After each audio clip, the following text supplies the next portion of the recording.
নমস্কার। গল্পে গল্পে গাথা মালিকা চ্যানেলে আমি দেবনীতা আপনাদের সকলকে স্বাগত জানাই। আপনারা শুনছিলেন নিহাররঞ্জন গুপ্তের লেখা উপন্যাস সূর্যমোহর।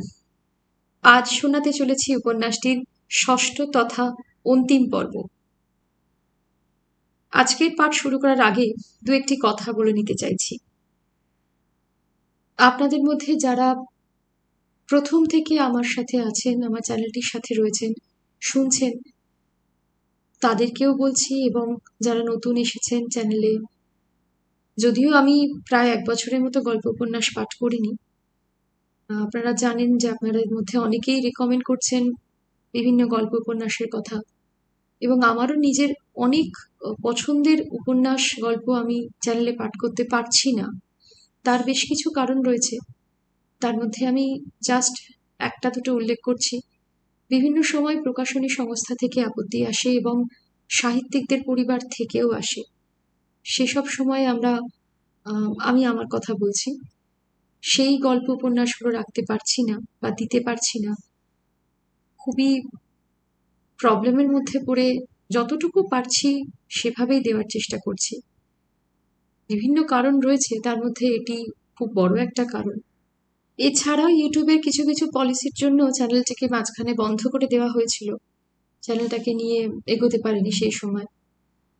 তো জানি হয়তো আপনাদের পছন্দ মতো গল্প উপন্যাস সবসময় দিয়ে উঠতে পারছি না, বা কতটা পারবো জানি না, তবে চেষ্টা করব যতটুকু সময় বার করতে পারবো। যদি সেখান থেকেও আপনাদের পছন্দ মতো কিছু পড়তে পারি, কোনো পছন্দের সাহিত্যিকের লেখা উপন্যাস গল্প পাঠ করতে পারি, আমারও ভালো লাগবে, এবং আমার নিজের পছন্দের পাঠ করতে পারলে তো ভীষণই ভালো লাগবে। কিন্তু সম্ভবপর হচ্ছে না। আমি খুবই ছোট করে বললাম, কিন্তু এই প্রবলেমগুলোর মধ্যে বহুবার পড়েছি, বহুবার মেল এসেছে, তুলে দিতে হয়েছে। তো অনেকটা ভয় ভয়েই পাঠ করছি, আমি আমার তরফ থেকে কথাটা জানালাম। যাকে আজকের অন্তিম পর্বটা আমরা শুরু করছি, সঙ্গে থাকুন।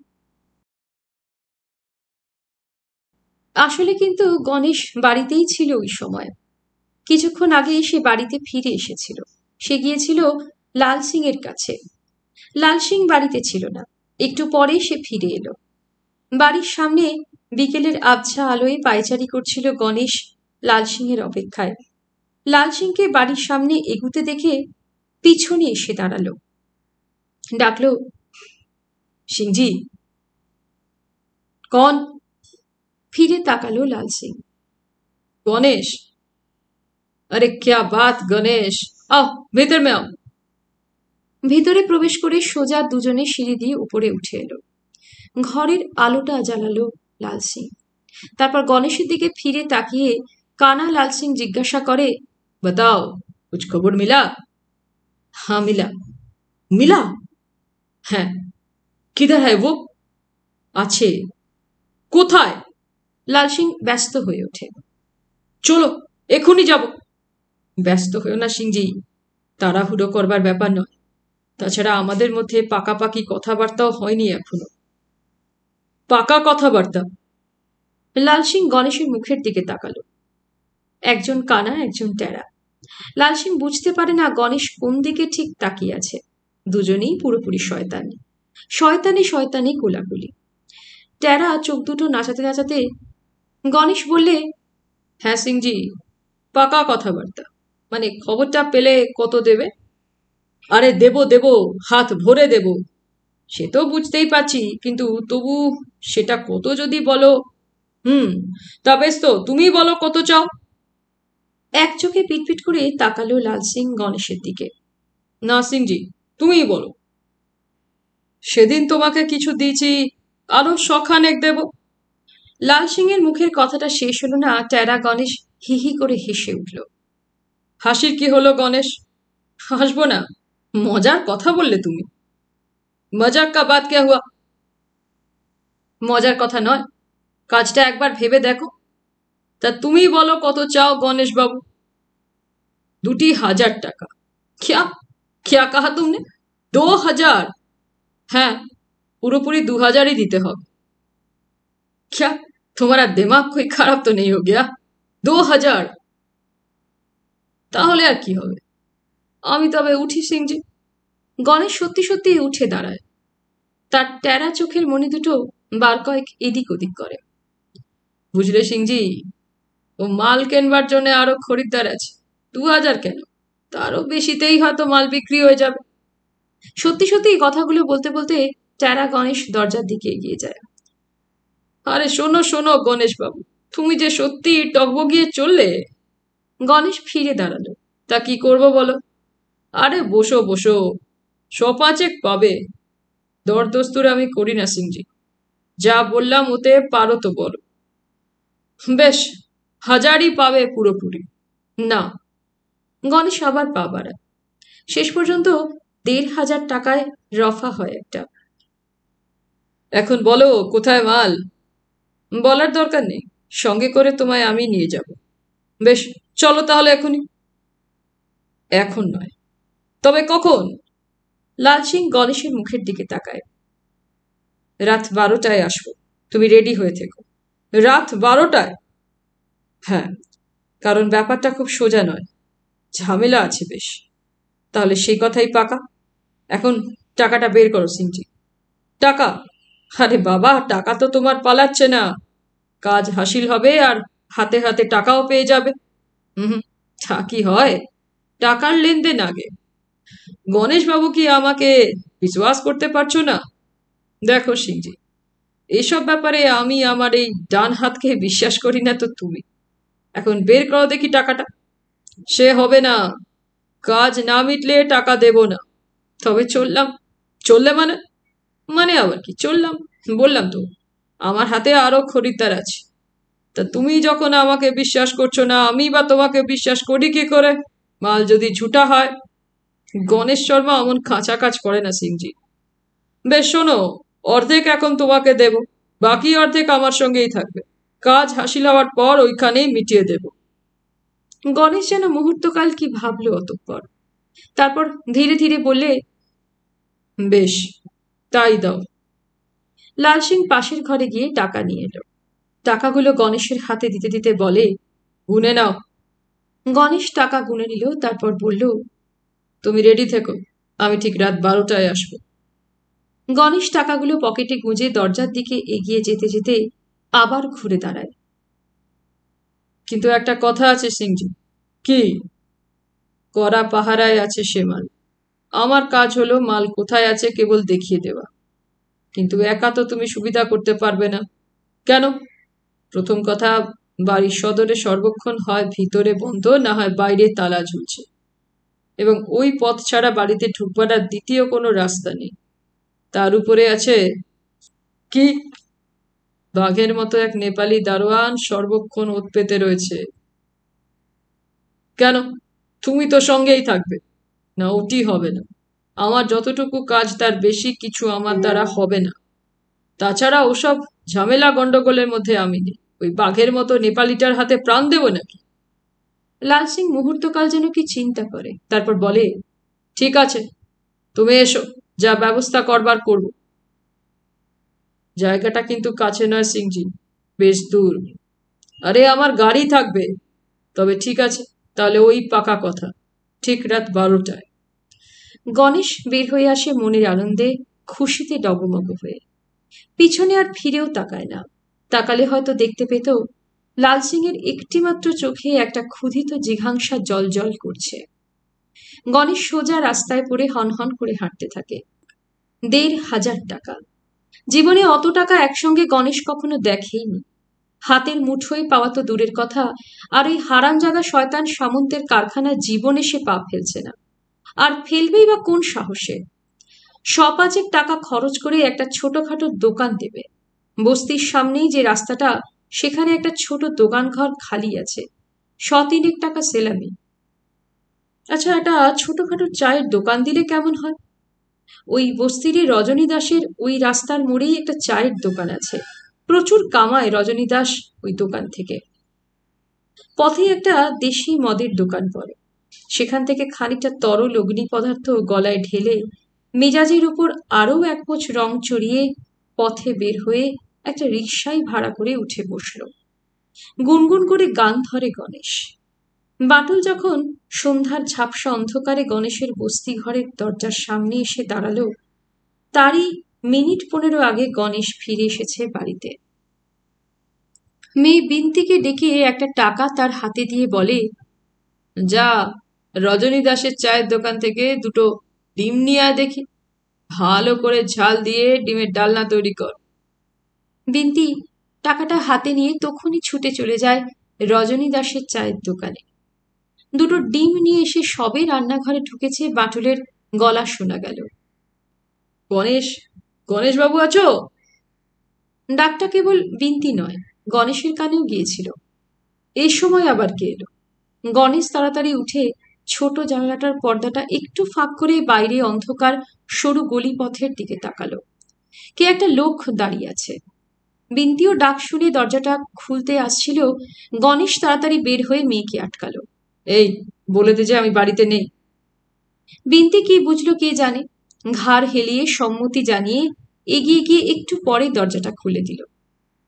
গণেশ বাড়িতে আছে কিনা প্রশ্ন করায় বিন্তি তার বাপের শেখানো মত বললে, বাবা তো বাড়ি নেই।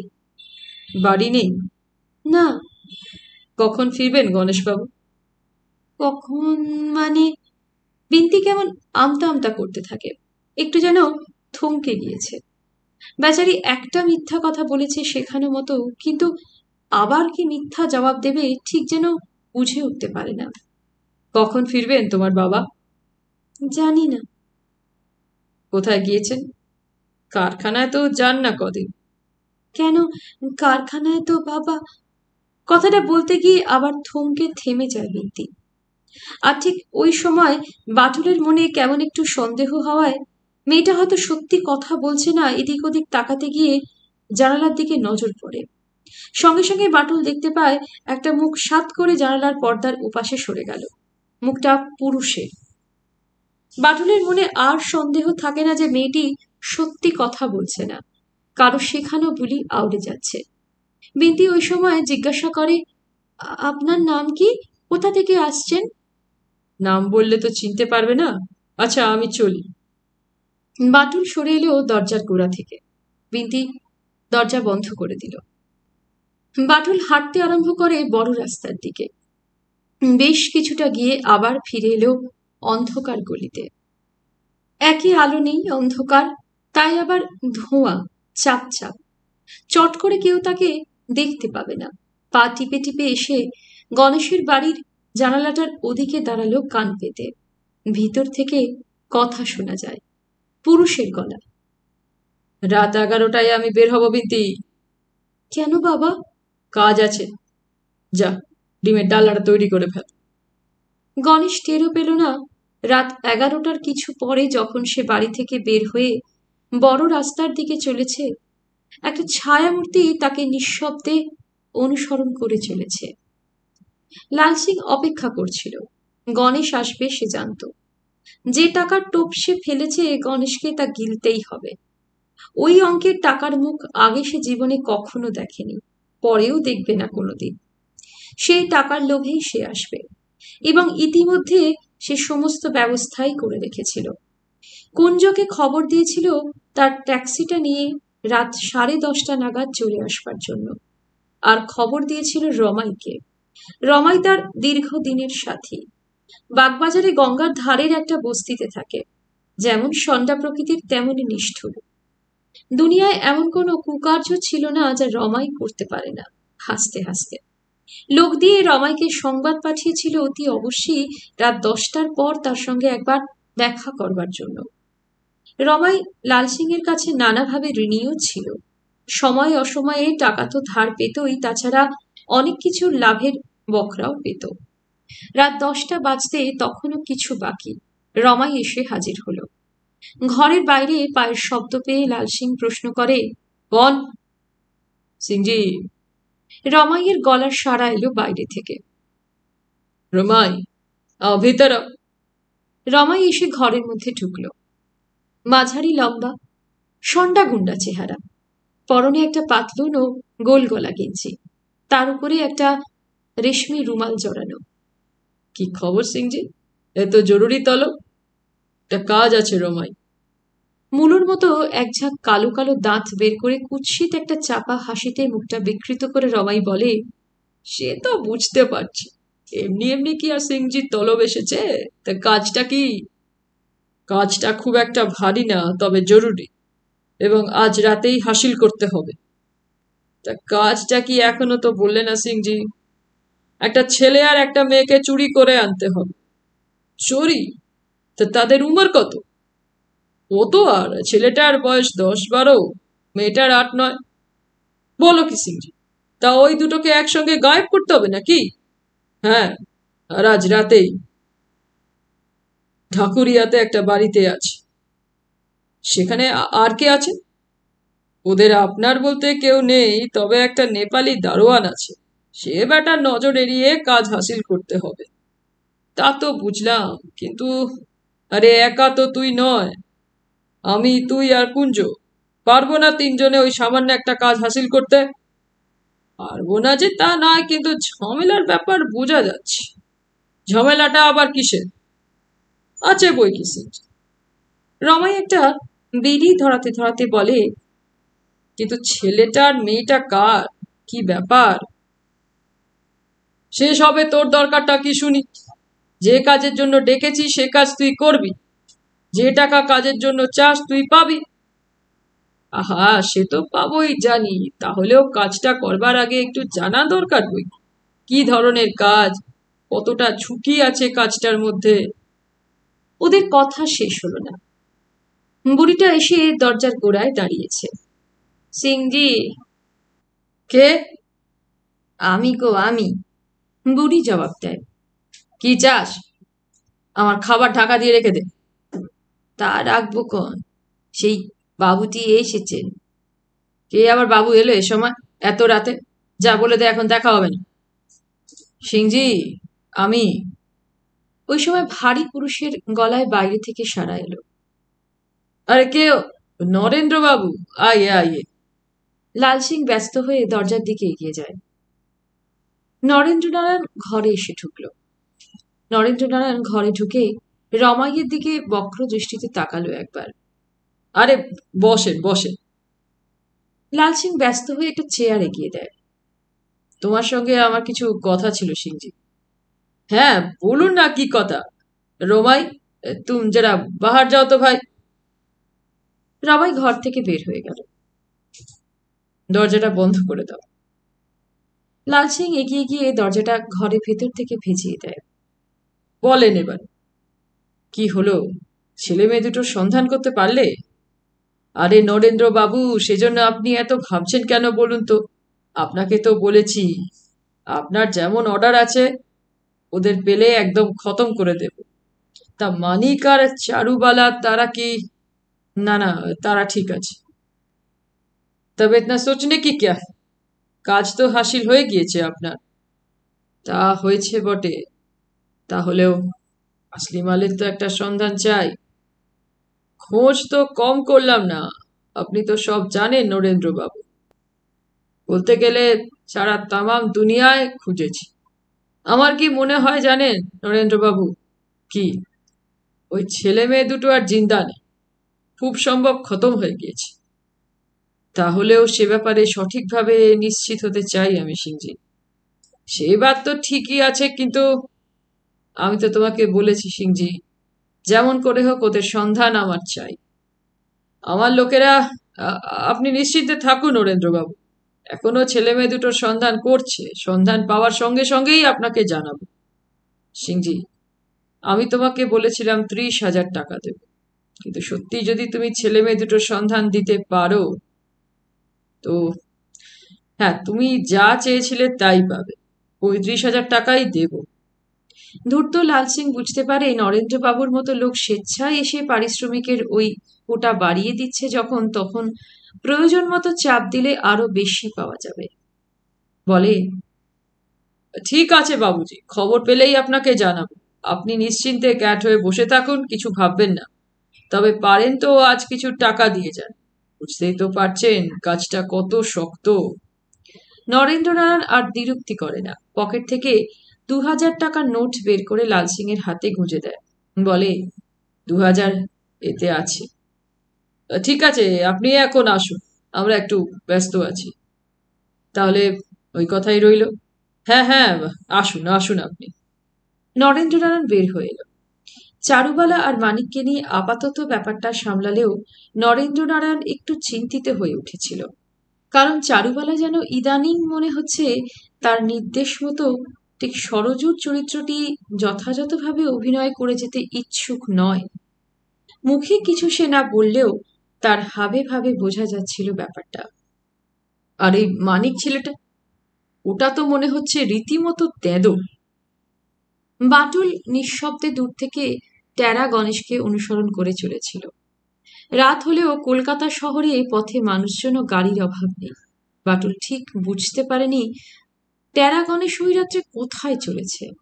কিন্তু গণেশ যখন ক্রমশ লাল সিং এর বাড়ির দিকে চলতে শুরু করে, বাটুল যেন একটু বিস্মিতই হয়। ঠিক বুঝতে পারে না টেরা গণেশ লাল সিং এর ডেরায় যাচ্ছে কেন, সেখানে তার কি দরকার। গণেশ লাল সিং এর বাড়ির সামনে এসে দাঁড়ালো। সতর্ক দৃষ্টিতে এদিক ওদিক তাকাতে লাগলো। তারপর চট করে লাল সিং এর বাড়িতে ঢুকে পড়ল এবং টেরা গণেশ লাল সিং এর বাড়িতে ঢোকার সঙ্গে সঙ্গেই আবার বের হয়ে এলো। বাড়ি থেকে বের হয়ে দরজার একপাশে দেওয়াল ঘেঁষে দাঁড়িয়ে রইল। মনে হয় বাটুলের ও যেন ওত পেতে আছে বা কারোর জন্য অপেক্ষা করছে। একটু পরেই দেখা গেল স্যুট পরিহিত একজন দীর্ঘকায় ভদ্রলোক লাল সিং এর বাড়ি থেকে বের হয়ে এলো। লোকটা বাড়ি থেকে বের হয়ে বড় রাস্তার দিকে হাঁটতে শুরু করে। টেরা গণেশ দেওয়াল ঘেঁষে আরো কিছুক্ষণ দাঁড়িয়ে রইল। মনে হলো যেন কোনো কিছুর অপেক্ষা করলো, তারপর আবার বাড়ির মধ্যে ঢুকে গেল। বাটুল দাঁড়িয়েই থাকে। দোতলায় লাল সিং এর ঘরে আলো জ্বলছে দেখা যাচ্ছে, জানালাটা খোলা। বাটুল জানে ওইটাই লাল সিং এর ঘর। টেরা গণেশ কেন এলো এত রাত্রে, আর এই স্যুট পরা লোকটাই বা কে যে একটু আগে লাল সিং এর বাড়ি থেকে বের হয়ে এলো। কথাটা ভাবছে এমন সময় দূরে একটা মোটরের ইঞ্জিনের আওয়াজ শোনা যায়। হেডলাইট নেভানো, কেবলমাত্র সাইড লাইট জ্বলছে। একটা মোটর গাড়ি মন্থর গতিতে লাল সিং এর বাড়ির দিকে এগিয়ে চলেছে। গাড়িটা এসে বাড়ির দরজার অল্প দূরে দাঁড়ায়। গাড়ি থেকে কে একটা লোক নেমে লাল সিং এর বাড়ির মধ্যে আবার গিয়ে ঢুকলো। ব্যাপারটা যেন সত্যিই কেমন গোলমেলে লাগে বাটুলের। লাল সিং এর বাড়িতে এত রাত্রে ওইসব লোকের আনাগোনা কেন? সবকিছুর সঙ্গে কি ওই দিদিমণির ছেলে মেয়ে দুটির কোনো সম্পর্ক আছে? গাড়িটার দিকে আবার তাকালো বাটুল। তারপর ধীরে ধীরে গাড়িটার দিকে এগোয়। কি মতলব লাল সিং এর? কতজন জড়ো হয়েছে লাল সিং এর বাড়িতে কে জানে, আর কে কেই বা এসেছে। সাক্ষাৎ একটা শয়তান মানুষটা। গাড়িটার পিছনে চুপচাপ দাঁড়িয়ে থাকে বাটুল। হঠাৎ একসময় দেখতে পেল দোতলায় লাল সিং এর ঘরের আলোটা নিভে গেল, আর তারপরেই ও দেখল কে একজন লাল সিং এর বাড়ি থেকে বের হয়ে ওই গাড়িটার দিকেই এগিয়ে আসছে। বাটুল অতঃপর কি করবে মনে মনে দ্রুত ভাবতে থাকে। শুধু ওই দুজনেই নয়, প্রথম লোকটার পিছনে পিছনে আরো দুজন লোক লাল সিং এর বাড়ি থেকে একে একে বের হয়ে এলো। সবাই এগিয়ে যায় গাড়িটার দিকে। বাটুল অন্ধকারে দেওয়ালের গায়ে একেবারে নিজেকে লেপ্টে রেখে লক্ষ্য করতে থাকে লোকগুলোর পরবর্তী গতিবিধি। লোকগুলো একে একে গিয়ে গাড়িটায় উঠে স্টার্ট দিল। ইঞ্জিনের শব্দ তুলে গাড়িটা গলিপথেই আবার ব্যাক করতে শুরু করে, কারণ অপ্রশস্ত গলিপথে গাড়িটা ঘোরাবার মতো জায়গা ছিল না। গাড়িটা ধীরে ধীরে ব্যাক করে চলেছে। বাটুলও এগিয়ে যায়। গলিটা যেখানে বড় রাস্তায় গিয়ে মিশেছে, বাটুল আগেই লক্ষ্য করেছিল সেখানকার গ্যাস বাতিটা জ্বলছে না, জায়গাটা অন্ধকার। গাড়িটা ব্যাক করে সোজা মোড় নিয়ে ডাইনে ঘুরবার সঙ্গে সঙ্গে বাটুল হট করে গাড়িটার পিছন দিককার বাম্পারে লাফিয়ে উঠে সেটাকে দুধারে চেপে ধরে। পুরানো গাড়ি ঝরঝর শব্দ তুলে ঝাঁকাতে ঝাঁকাতে মধ্যম গতিতে এগিয়ে চলেছে। বাটুল বাম্পারের উপর বসে হেলতে দুলতে কোনো মতে নিজেকে রক্ষা করে পতন থেকে। কোথায় যাচ্ছে রে বাবা গাড়িটা? রাত বোধ করেই 12:15 হবে। গাড়িটা এসে সামন্ত সাহেবের ঢাকুরিয়ার বাড়ির অল্প দূরে থামল।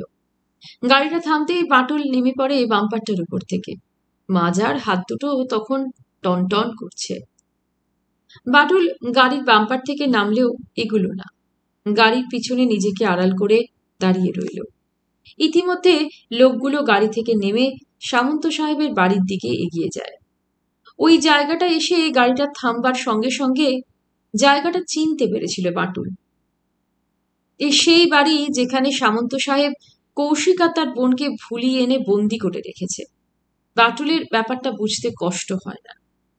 এত রাত্রে চুপি চুপি গাড়ি নিয়ে যখন লাল সিংকে নিয়ে টেরা গণেশ এখানে এসেছে, তখন নিশ্চয়ই সামন্তর হাত থেকে ছেলে মেয়ে দুটোকে ছিনিয়ে নেবার জন্যই এসেছে। তাহলে এই ব্যাপারটা ভালো করে জানা দরকার। বাটুল গাড়িটার আড়ালে দাঁড়িয়ে ওদের লক্ষ্য করে। ওরা তিনজন বাড়ির দিকে এগিয়ে চলেছে।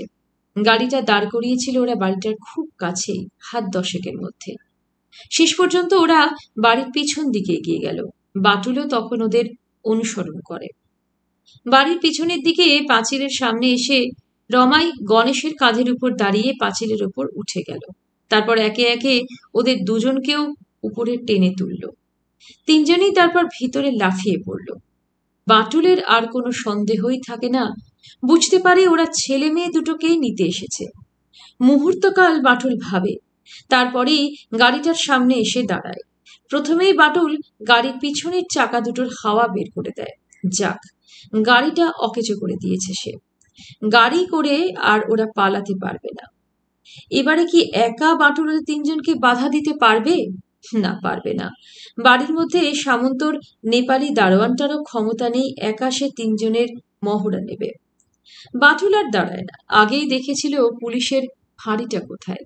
বাটুল ফাঁড়ির দিকে দৌড়তে শুরু করে। হাঁপাতে হাঁপাতে ফাঁড়িতে গিয়ে হাজির হয়। ফাঁড়ির জমাদারকে ঘুম থেকে ডেকে তুলে বলে, একটা বাড়িতে ডাকাত পড়েছে, আপনারা শিগগির চলুন। জনা 5 সিপাই নিয়ে জমাদার বিক্রম সিং তখনই বেরিয়ে পড়ে। ওরা যখন বাড়িটার সামনে এসে পৌঁছয়, বাহাদুরকে ঘায়েল করে ছেলে মেয়ে দুটোকে নিয়ে লাল সিং এর দল তখন গাড়িতে উঠে বসেছে। কিন্তু গাড়িতে স্টার্ট দিয়ে গাড়ি চালাতে গিয়েই ওরা বুঝতে পারে গাড়ি চলছে না। কি ব্যাপার এ কুঞ্জ, গাড়ি চলছে না কেন? কুঞ্জ লাল সিং এর প্রশ্নের জবাবে বলে, মনে হচ্ছে গাড়ির চাকা পাংচার হয়েছে। পাংচার? বলিস কিরে?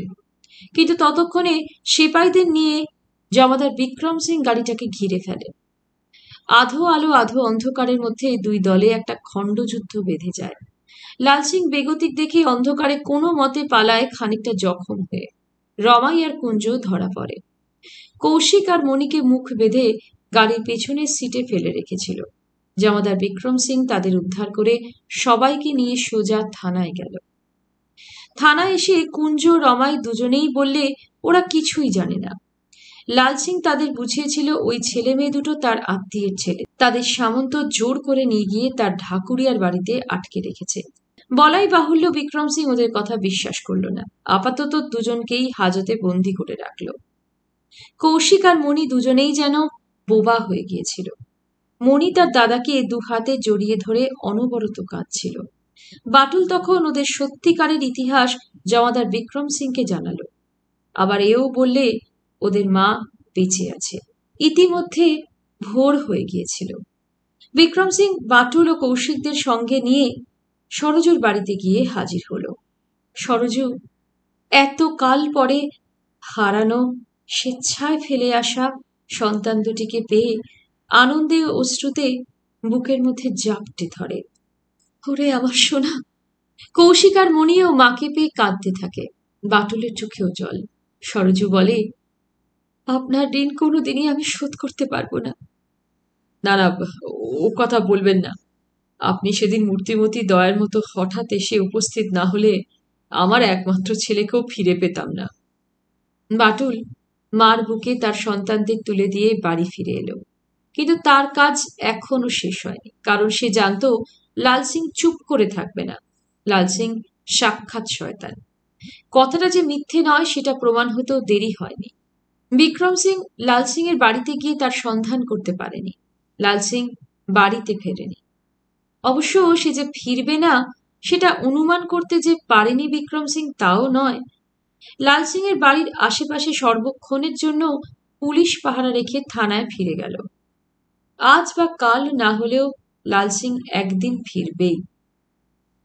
খাবারের পাত্রটা হাতে তারাদাস সিঁড়িতে পায়ের শব্দ পাওয়া মাত্রই থমকে দাঁড়িয়েছিল। সে বুঝতে পেরেছিল কেউ অন্ধকারে সিঁড়ি দিয়ে সূর্যমহলে উঠে আসছে। কিন্তু কে? নরেন্দ্র কি? যদি নরেন্দ্রই হয় তো সর্বনাশ। কারণ নরেন্দ্র যদি একবার জানতে পারে সূর্যমহলের সূর্য ঘরেই কন্দর্প নারায়ণ লুকিয়ে আছে, তাহলে হয়তো তার প্রাণ নিতেও দ্বিধা করবে না। ইদানিং তারাদাস কোমরে সর্বদা একটা তীক্ষ্ণধার ছোরা লুকিয়ে রাখত। হাতের পাত্রটা একপাশে নামিয়ে রেখে কোমর থেকে ছোরাটা বের করে শক্ত করে হাতের মুঠোয় ধরে নিঃশ্বাস বন্ধ করে দাঁড়িয়ে থাকে। পায়ের শব্দটা উঠে আসছে ধীরে ধীরে উপরের দিকেই, ক্রমশ স্পষ্ট, আরো স্পষ্ট শোনা যাচ্ছে। তারপরেই হঠাৎ ফস করে দেশলাইয়ের কাঠি জ্বালাবার শব্দ শোনা যায় ও সেই সঙ্গে অন্ধকারে হঠাৎ করে একটা আলোর দীপ্তি। চমকে ওঠে তারাদাস। আর কেউ নয়, কন্দর্প নারায়ণী। কে? কে ওখানে? কন্দর্প নারায়ণী প্রশ্ন করে।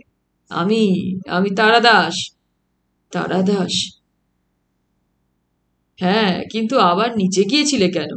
বারবার করে তোমাকে বলে দিয়েছি না, এবারই সব জায়গায় তোমার জন্য বিপদ ওত পেতে আছে। কন্দর্পনারায়ণ চুপ করে থাকে। ইতিমধ্যে দেশলাইয়ের কাঠিটা নিভে গিয়েছিল। আবার নিশ্ছিদ্র অন্ধকারে সমস্ত সিঁড়িপথটা ভরে গিয়েছিল। তারাদাস বলে, আর একটু হলেই আমি তোমাকে জখম করে দিতাম। কন্দর্পনারায়ণ চুপ করে থাকে, কোনো জবাব দেয় না। নিচে আবার গিয়েছিলে কেন? দেখতে। কি দেখতে? তোমাদের কনক নারায়ণকে একবার দেখতে। সে কি? হ্যাঁ, দেখতে একবার ইচ্ছে হলো।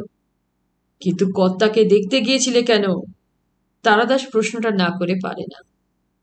তারাদাস, তুমি তুমি আমার নাম জানো? জানি, সব জানি, সব কিছু। কন্দর্পনারায়ণ বলে। অন্ধকারে মনে হয় যেন তার গলার স্বরটা কান্নায় বুঝে আসছে। তারাদাস অতঃপর কি বলবে বুঝে পায় না। কিন্তু তার আগেই কন্দর্পনারায়ণ বলে ওঠে, কালই আমি চলে যাব। চলে যাবে? কোথায়? পুলিশের হাতে গিয়ে ধরা দেব।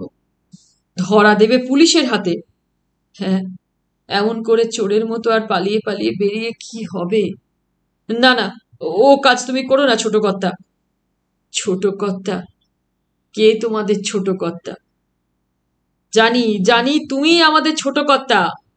না না, আমি তোমাদের কেউ নই, আমি একটা পলাতক কয়েদি। বলতে বলতে সহসা ঘুরে দাঁড়িয়ে কন্দর্পনারায়ণ তরতর করে সিঁড়ি দিয়ে অন্ধকারে নামতে থাকে। দারোদাস চেঁচিয়ে ওঠে, যেও না, যেও না ছোট কর্তা, শোনো শোনো। বিক্রম সিং ভেবেছিল কানা লাল সিং একদিন না একদিন তার ডেরাতে ফিরে আসবেই, আর সেই জন্যই লাল সিং এর ডেরার চারপাশে প্রবেশ ও নির্গমের যে যে রাস্তা তার চোখে পড়েছিল সর্বত্রই 24 ঘন্টার জন্য শ্যামল রায়ের পরামর্শ মতো সতর্ক প্রহরার ব্যবস্থা করেছিল পরদিন থেকে। কুঞ্জ ও রমাই, কানা লাল সিং এর দুই সাগরেদ, ওই রাত্রেই দুষ্কর্মের জন্য ধরা পড়লেও এবং নানাভাবে জেরা করা ও ধোলাই দেওয়া সত্ত্বেও বিশেষ কিছু স্বীকার করেনি বা তাদের কাছ থেকে কোনো খবর আদায় করা যায়নি। তাহলেও তীক্ষ্ণ বুদ্ধি ইন্সপেক্টর শ্যামল রায়ের বুঝতে কষ্ট হয়নি যে সে রাত্রের ব্যাপারটার মধ্যে রীতিমতো একটা রহস্য রয়েছে। সেই রাত্রের ঘটনাটার মূলটা খুঁজে বের করতে হলে ডুবুরির মতো তাকে জলের তলার অন্ধকারে নামতে হবে। কেসটা পরদিনই ডিসি শুনে শ্যামল রায়কে ডেকে তার হাতে তুলে দিয়েছিল। যে মুহূর্তে তিনি শুনেছিলেন সে রাত্রে ওই দলে কানা লাল সিংও ছিল উপস্থিত। ওই লাল সিং লোকটার উপরে পুলিশের অনেক দিন ধরেই তীক্ষ্ণ দৃষ্টি ছিল। কয়েকটা ভয়াবহ ক্রাইমের ব্যাপারে ওই কানা লাল সিং এর নাম নানাভাবে শোনা গেলেও পুলিশ তাকে ধরতে বা ছুঁতে পারেনি, কারণ কোনো প্রমাণই তার বিরুদ্ধে সংগ্রহ করা যায়নি। আর সেই কারণেই জমাদার বিক্রম সিং এর মুখ থেকে সে রাত্রের ব্যাপারটা শুনে ডিসি শ্যামলকে ডেকে সব কথা বলে তার উপরেই কাজের ভার দেয়। শ্যামল রায় বুঝতে পেরেছিল 2-4 দিনের মধ্যে এখন কানা লাল সিং তার বাড়ির ধারে কাছে আসবে না, ডুব দিয়ে থাকবে। এবং ওই ব্যাপারে শ্যামল রায় এও বুঝতে পেরেছিল আসল রহস্যের মূলে আছে ওই ভাই ও বোন এবং তাদের এ যাবৎ নিরুদ্দিষ্টা মা সরোজ দেবী। প্রথমে এই বাটুলকে থানায় ডাকিয়ে এনে শ্যামল রায় নানাভাবে প্রশ্ন করল। এবং আদ্যপান্ত সবকিছু তার মুখ থেকে শুনবার পর সেদিনই সন্ধ্যাবেলায় শ্যামল রায় বাটুলকে সঙ্গে নিয়ে সরজুর গৃহে গিয়ে উপস্থিত হল। সরজুর অতীত ইতিহাস যেটা বাটুলের জানা ছিল না। তার শাশুড়ি হৈমন্তী দেবীর কথা যা কিছুই বলেনি বাটুলকে, শ্যামল রায়কে সে সব কথাই সরজু বললে। অবশ্যই যতটুকু শাশুড়ির কাছ থেকে সে শুনেছিল। এবং সরজুর অতীত কাহিনীর জট খুলতে গিয়ে পুলিশ জানতে পারল জেল পলাতক কয়েদি কন্দর্প নারায়ণের নিরুদ্দিষ্টা যে স্ত্রীকে এতদিন পুলিশ সর্বত্র খোঁজ করে ব্যর্থ হয়েছে, সরজুই সেই স্ত্রী। সরজু জানত না যে তার স্বামী কন্দর্প নারায়ণ ইতিমধ্যে একদিন জেলের প্রাচীর টপকে পালিয়েছে এবং সেই কারণে পুলিশ তাকেও সর্বত্র অনুসন্ধান করছিল। বাটুলের কাছ থেকে পুলিশ যে বিশেষ আরেকটি সংবাদ সংগ্রহ করেছিল সেটা হচ্ছে কানা লাল সিং এর সঙ্গে নরেন্দ্র নারায়ণের যোগাযোগ এবং নরেন্দ্র নারায়ণেরই পরামর্শ মতো টাকার লোভে কৌশিক ও তার বোনকে সরাতে গিয়ে যত বিভ্রাট, যে বিভ্রাটের মধ্যে শেষ পর্যন্ত সামন্ত সাহেব ও টেরা গণেশ জড়িয়ে পড়েছিল। শ্যামল রায় বুঝতে পেরেছিল সমস্ত রহস্যের মূলে পৌঁছতে হলে তাকে সূর্যমহলে যেতে হবে। সূর্যমহলে ইতিমধ্যে আর এক নাটক শুরু হয়ে গিয়েছিল। নরেন্দ্র নারায়ণ সত্যিই চারুবালা ও মানিককে নিয়ে চিন্তিত হয়ে পড়েছিল।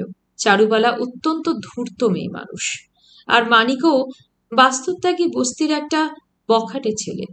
তারা দুজনেই টাকার লোভে কানা লাল সিং এর নির্দেশ মতো সূর্যমহলে এসে কিছুদিনের জন্য মা ও ছেলের অভিনয় করবার জন্য রাজি হয়েছিল। কিন্তু সূর্যমহলে ঢুকে কটা দিনের মধ্যেই ওরা বুঝতে পারে বস্তির তুলনায় এটা রাজপ্রাসাদ। এখানকার ঐশ্বর্য, এখানকার খাওয়া দাওয়া ওদের দুজনের মনেই একটু একটু করে লোভের আগুন জ্বেলে দেয়। তারা বুঝতে পারে ওই মরণাপন্ন শয্যাশায়ী পুরো সম্পত্তিটা হাতানোর জন্যই ভ্রাতুষ্পুত্র ওই নরেন্দ্র নারায়ণের সবকিছু চক্রান্ত। তারা যদি আজ জেকে বসে তো নরেন্দ্র নারায়ণের রীতিমতো বিপদ।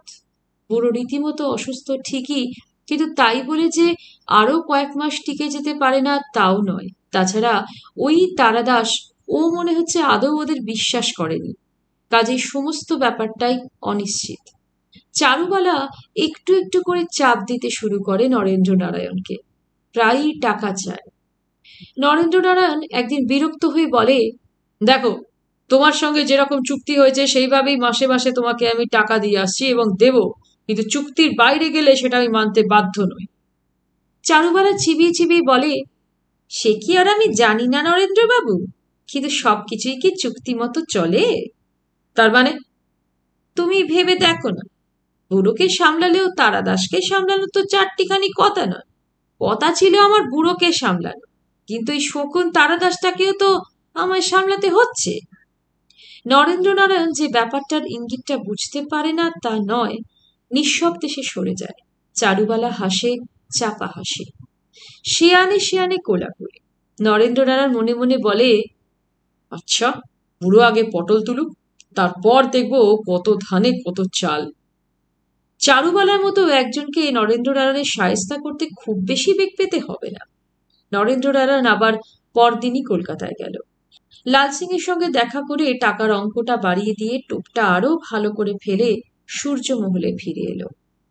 তারাদাসকে যেন নরেন্দ্র নারায়ণের কেমন একটু অন্যরকমই মনে হয়।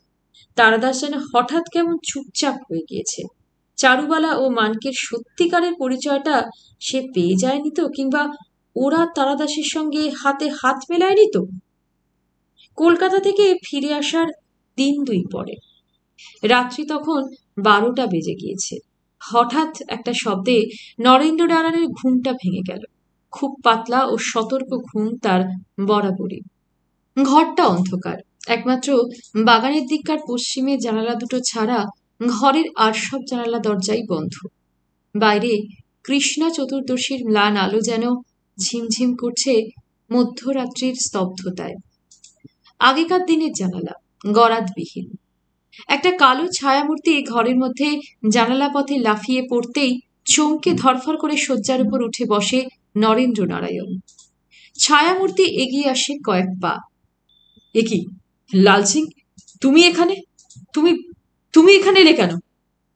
পুলিশ? পুলিশ? কোথায় পুলিশ? এতক্ষণে হয়তো আমার কলকাতার বাসা ঘেরাও করেছি। কিন্তু কেন? আমি তোমার কথা তো কিছুই বুঝতে পারছি না লাল সিং। সব কথা বলবো বলেই এসেছি। আগে 1010 টাকা বের করো তো, চটপট বের করো। টাকাটার আমার বিশেষ প্রয়োজন। কিন্তু লাল সিং, আমাদের দুজনের মধ্যে চুক্তি মতো 35,000-এ 10,000 টাকা যেমন অগ্রিম দেবার কথা ছিল, তা তো তুমি অনেকদিন আগেই পেয়ে গিয়েছো। সে তো ঠিক বাত আছে নরেন্দ্রবাবু, লেকিন শোনো, যেমন কথা দিয়েছি, কাজ হাসিল হয়ে গেলেই সব টাকা তুমি বুঝে পাবে। এখানে আর এক মুহূর্ত থেকো না তুমি। কেউ যদি তোমায় দেখতে পায়। শোনো নরেন্দ্রবাবু, কাজ আমি একেবারে হাসিল করেই এসেছি, বিলকুল খতম। কি বলছো তুমি লাল সিং? হ্যাঁ, বিলকুল সচ বলছি। ছেলে মেয়ে দুটো শেষ পর্যন্ত গতকালই পাত্তা পেয়েছিলাম, আর পাত্তা পাওয়ার সঙ্গে সঙ্গে একেবারে খতম করে চলে এসেছি। বুঝতেই পারছো, পুলিশ ডালকুত্তার মতো আমার এখন পিছু নেবে। তাই কিছুদিন গা ঢাকা দেব। টাকার দরকার, দেরি করো না আর। 25,000-এর মধ্যে 10,000-ই এখন দাও, বাকিটা তোমার কাছে থাক। গোলমাল মিটলে নিয়ে যাব। না লাল সিং। কি না? লাল সিং এক চোখে তাকায়। আমি প্রমাণ চাই, তবে টাকা পাবে। মানে তুমি আমাকে বিশ্বাস করছো না? না, কাউকেই আমি বিশ্বাস করি না। টাকা তাহলে দেবে না? না। টাকা কি রাস্তার খোলাম কুচি সিং? কিন্তু নরেন্দ্রনারায়ণের মুখের কথাটা শেষ হলো না। সঙ্গে সঙ্গে লাল সিং এর একটিমাত্র চোখ যেন হিংস্র সাপদের চোখের মতো জ্বলে উঠল এবং সে চকিতে কোমর থেকে একটা তীক্ষ্ণধার ছোরা টেনে বের করলো।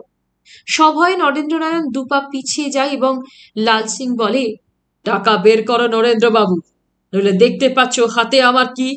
এই সবটা তোমার বুকে বসে যাবে। শয়তান কুকুর, তুই ভয় দেখিয়ে আমার কাছ থেকে টাকা আদায় করে ভেবেছিস? বলতে বলতে হঠাৎ পাশে হাত বাড়িয়ে একটা ক্যান্ডেল স্ট্যান্ড তুলে নেয় এবং সেটা লাল সিং এর উদ্যত ছোড়া সমেত হাতটা লক্ষ্য করে ছুড়ে দেয়। অব্যর্থ লক্ষ্য নরেন্দ্রনারায়ণের। লাল সিং এর হাতে গিয়ে ভারী ক্যান্ডেল স্ট্যান্ডটা আঘাত করে এবং লাল সিং এর হাত থেকে ছোড়াটা ঠং করে একটা ধাতব শব্দ করে ঘরের মেঝেতে ছিটকে পড়ে। নরেন্দ্রনারায়ণ বাঘের মতো লাল সিং এর উপর ঝাঁপিয়ে পড়ে। কিন্তু লাল সিং ততক্ষণে নিজেকে সামলে নিয়েছে এবং সে দু হাতে নরেন্দ্রনারায়ণকে জাপটে ধরে। দুজনে দুজনকে জাপটে ধরে মরণপণে জুঝতে থাকে। নরেন্দ্র জানতো না লাল সিং এর দেহে অসুরের মতো শক্তি ধরে। নরেন্দ্র শীঘ্রই কাহিল হয়ে পড়ে। লাল সিং নরেন্দ্রকে নিচে ফেলে মাটি থেকে হাত বাড়িয়ে ছোড়াটা তুলে নেয়। প্রাণপণে বাধা দেবার চেষ্টা করে নরেন্দ্র, কিন্তু সে বুঝতে পারে লাল সিং এর হাতে তার নিষ্কৃতি নেই। দু হাতে সে দেহের সমস্ত শক্তি একত্রিত করে লাল সিং এর উদ্যত ছোড়া সমেত হাতটা ঠেলতে থাকে, আর লাল সিং এর হাতটা একটু একটু করে নেমে আসতে থাকে। মৃত্যু ভয়ে একটা তীক্ষ্ণ চিৎকার করে ওঠে নরেন্দ্র নারায়ণ। মধ্যরাত্রির স্তব্ধতায় তীক্ষ্ণ চিৎকারটা চারিদিকে ছড়িয়ে পড়ে। কন্দর্পনারায়ণ ছুটছিল। অন্ধকারে টপাটপ সূর্যঘরের সিঁড়িগুলো একটার পর একটা অতিক্রম করে নিচের দিকে ছুটছিল, আর তারাদাসের আকুল ডাক সূর্যঘরের সিঁড়ির দেওয়ালে দেওয়ালে ধাক্কা খেয়ে খেয়ে মিলিয়ে গেল। তারাদাসও চুপ করে থাকে না। সেও হাতের খাবারের পাত্রটা ফেলে দিয়ে কন্দর্প নারায়ণকে অনুসরণ করে। সে ঠিক বুঝতে পারছিল না কেন কন্দর্প নারায়ণ হঠাৎ অমন করে ছুটে পালালো। সত্যিই কি সে পুলিশের হাতে আত্মসমর্পণ করতে চায় না? লোকটার মাথাটাই খারাপ হয়ে গিয়েছে। সিঁড়িঘর থেকে বের হয়ে কন্দর্প নারায়ণ অন্ধকার বারান্দা ধরে পাগলের মতো ছুটতে থাকে। সূর্যঘরের মধ্যে যখন ওই ব্যাপার চলছে, ঠিক সেই সময় স্থানীয় দারোগা ও দুজন সেপাইকে নিয়ে জিপে করে মিস্টার রায় সূর্যমহলের ভাঙা গেটটা দিয়ে ভেতরে এসে প্রবেশ করে। থানা অফিসার দীনেশবাবু বলেন, এই সূর্যমহল মিস্টার রায়? এই যে একটা পুরাতন প্রাসাদের মতো মনে হচ্ছে। দীনেশবাবু বলেন, তাই সূর্যনারায়ণ একদিন তৈরি করেছিলেন এই সূর্যমহল। আজ এই প্রাসাদের মতো অট্টালিকা একটা ভূতের আস্তানার মতো মনে হলেও একদিন শুনেছি এর ঘরে ঘরে আলো জ্বলতো, লোক লস্কর কর্মচারী দাস দাসীতে সর্বক্ষণ গম গম করত। বর্তমান কর্তা মানে কন্দর্পনারায়ণের বাবা কনক নারায়ণ তো বলছিলেন আপনি যে দীর্ঘদিন ধরে ইনভ্যালিড। হ্যাঁ, বাত ব্যাধিতে পঙ্গু শয্যাশায়ী। অথচ শোনা যায় এখানকার লোকেরা বলে এককালে নাকি এই অঞ্চলের আশপাশে 10-20 ক্রোশ ধরে লোকটা ডাকাতি করে বেড়াতো। বলেন কি? হ্যাঁ, তার নিজের একদল দুর্ধর্ষ লাঠিয়াল ছিল, তাদের নিয়েই ডাকাতি করে বেড়াতো। তারপর হঠাৎ একদিন তার স্ত্রী হৈমন্তী দেবী তার একমাত্র বালক পুত্রের হাত ধরে সূর্যমহল ছেড়ে চলে গেলেন, আর ফিরে এলেন না। এতদিন তাদের কোনো সংবাদও পাওয়া যায়নি। ওরা এগিয়ে চলে, কিন্তু সদর দরজাটা বন্ধ। দরজার পাল্লা দুটো ভারী সেগুন কাঠের তৈরি, ইস্পাতের মতো মজবুত। এই যে দেখছি দরজা বন্ধ, দাঁড়ান, ঘন্টাটা বাজাই। বলতে বলতে দরজার পাশেই ঝুলন্ত একটা মোটা দড়ির গোছা ধরে জোরে জোরে কয়েকটা হ্যাঁচকা টান দিলেন দীনেশবাবু। সঙ্গে সঙ্গে ভিতরে কোথাও একটা ভারী মৃদু ঘণ্টার ধ্বনি শোনা গেল। ঘণ্টার ধ্বনি মিলতে না মিলতেই একটা তীক্ষ্ণ আর্ত মানুষের চিৎকার মধ্যরাত্রির স্তব্ধতাকে দীর্ণ বিদীর্ণ করে জেগে উঠল। ওরা দুজনেই চমকে ওঠে। কে যেন চিৎকার করলো না? হ্যাঁ, মানুষের চিৎকার, মনে হচ্ছে সূর্যমহলের ভিতর থেকেই এলো। দীনেশবাবু আবার দড়িটা ধরে বার দুই হ্যাঁচকা টান দিলেন। সেই ঘণ্টার ধ্বনি আবার শোনা গেল। মধ্যরাত্রির স্তব্ধতায় সেই গুরুগম্ভীর ঘণ্টার ধ্বনি সমস্ত সূর্যমহলের মধ্যে গম গম করে আবার শোনা গেল। কন্দর্পনারায়ণ কিন্তু ভ্রুক্ষেপও করে না। সে যেমন ছুটছিল তেমনই ছুটে চলে। তারাদাস কিন্তু থমকে দাঁড়িয়ে গিয়েছিল, আর নিদ্রাহীন কনকনারায়ণও সেই ঘণ্টার শব্দ শুনে চকিতে শয্যার উপর উঠে বসেছিল।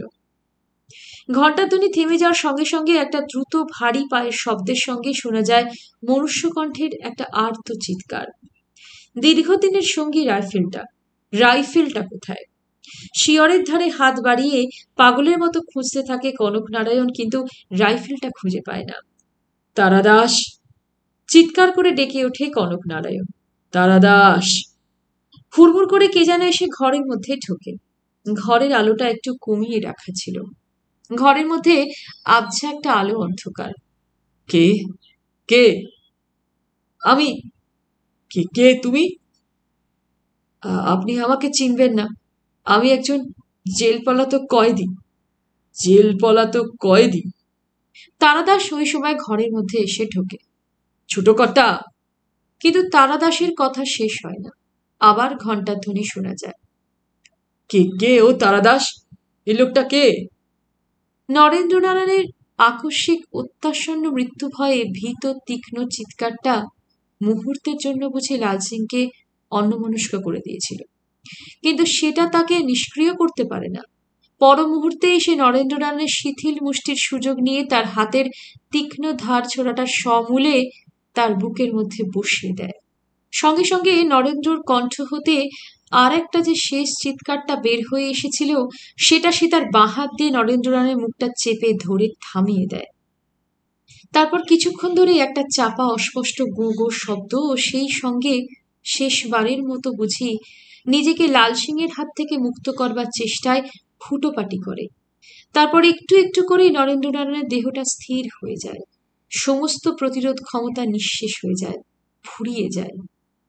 ঘণ্টাটা আবার বেজে ওঠে। তারপর আবার। লাল সিং পরিশ্রান্ত। কোনো মতে এবারে নরেন্দ্রনারায়ণের শিথিল নিষ্পন্দ দেহটা ছেড়ে উঠে দাঁড়ায়, এবং এতক্ষণে ঘরের আলোয় তার নিজের উপর নজর পড়ে। দুহাত তার রক্তে মাখামাখি হয়ে গিয়েছে, তার জামা কাপড়ের রক্ত। ঘণ্টাটা বাজছে। ঘণ্টার শব্দ আরো দুজনের কানে গিয়েছিল, চারুবালা ও মানিক। মানিকের ঘুম ভেঙে গিয়েছিল। এত রাত্রে কে ঘণ্টা বাজায়? কৌতূহলের সঙ্গে উঠে ঘর থেকে বের হয়ে সিঁড়ি দিয়ে নিচে চলে যায়।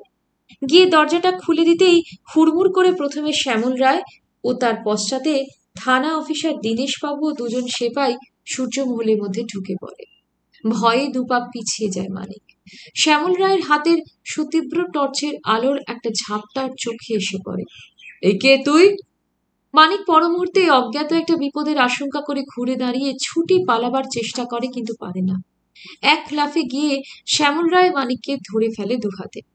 মানিক নিজেকে ছাড়াবার চেষ্টা করে চেঁচিয়ে ওঠে, ছেড়ে দাও, আমাকে ছেড়ে দাও। কে তুই? কি নাম তোর? শ্যামল একটা ঝাঁকুনি দিয়ে মানিককে জিজ্ঞাসা করে। আমি গাবলু। না না, আমার নাম চন্দ্রনারায়ণ। কি কি নাম বললি? চন্দ্রনারায়ণ। ইতিমধ্যে মানিকের পাশের ঘর থেকে চারুবালা উঠে এসেছিল নিচে। সে এসে ওই সময় ঘরে ঢোকে। কে রে চন্দ্র? মাই দেখো কারা আমাকে ধরে রেখেছে, যেতে দিচ্ছে না। মানিক কেঁদে ওঠে।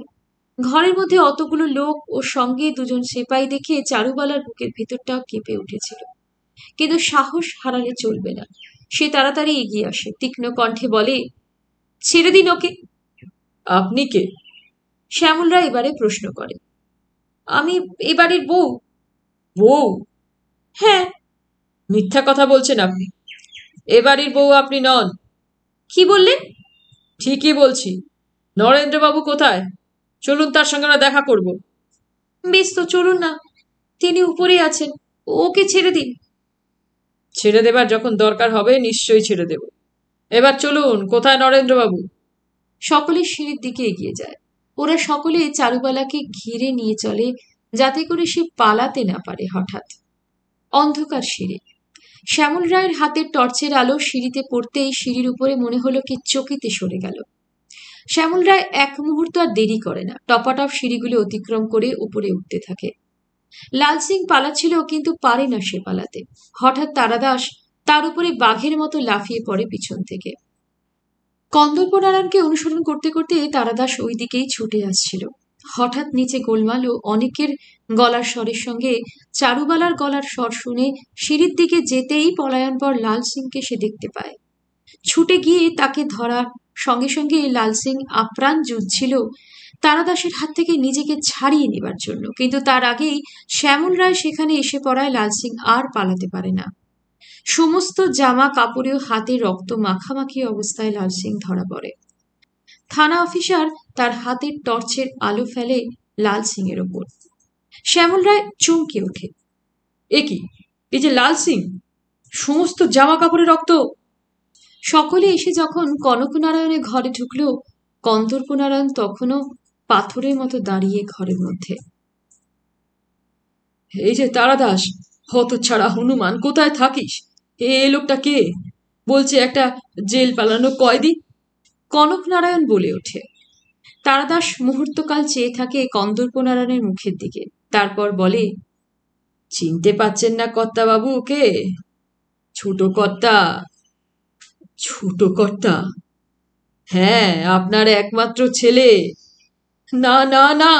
হঠাৎ পাগলের মতো চেঁচিয়ে ওঠে কন্দর্পনারায়ণ। মিথ্যে মিথ্যে মিথ্যে কথা বলছে তারাদাস। কন্দর্পনারায়ণ ছুটে পালাবার চেষ্টা করে, কিন্তু পারে না। শ্যামল রায় ও থানা অফিসার ধরে ফেলে তাকে আটকায়। শেষ পর্যন্ত কন্দর্পনারায়ণই থানায় বসে সব স্বীকার করে। চারুবালা ও মানিকও স্বীকার করে সব কথা। তারা বলে তাদের কোনো দোষ নেই, লাল সিং যেমন বলেছে তারা করেছে। লাল সিংকে আগেই হাজতে বন্দি করা হয়েছিল। দিন তিনেক বাদে তারাদাসী গিয়ে সরজু ও চন্দ্রনারায়ণ ও তার বোনকে সূর্যমহলে নিয়ে এলো। পঙ্গু কনকনারায়ণ তার দৌহিত্র ও দৌহিত্রীকে দু হাত বাড়িয়ে বুকে টেনে নেয়। এখানেই শেষ হল সূর্যমহল উপন্যাসটি। নিহারঞ্জন গুপ্তের লেখা উপন্যাস গল্প আমি আগেও পাঠ করেছি। যদি আপনাদের ভালো লাগে তাহলে সেখান থেকেও গল্প উপন্যাস শুনতে পারেন, মানে প্লেলিস্ট থেকে দেখে। এছাড়াও যে সমস্ত গল্প উপন্যাস এখনো আমার চ্যানেলে রয়েছে, রাখতে পেরেছি, সেখান থেকেও আপনারা আপনাদের পছন্দ মতো গল্প উপন্যাস সবই শুনতে পারেন। আমার পাঠ যদি আপনাদের ভালো লেগে থাকে তাহলে প্লিজ চ্যানেলটিকে সাবস্ক্রাইব করে আমার পাশে থাকবেন। ধন্যবাদ।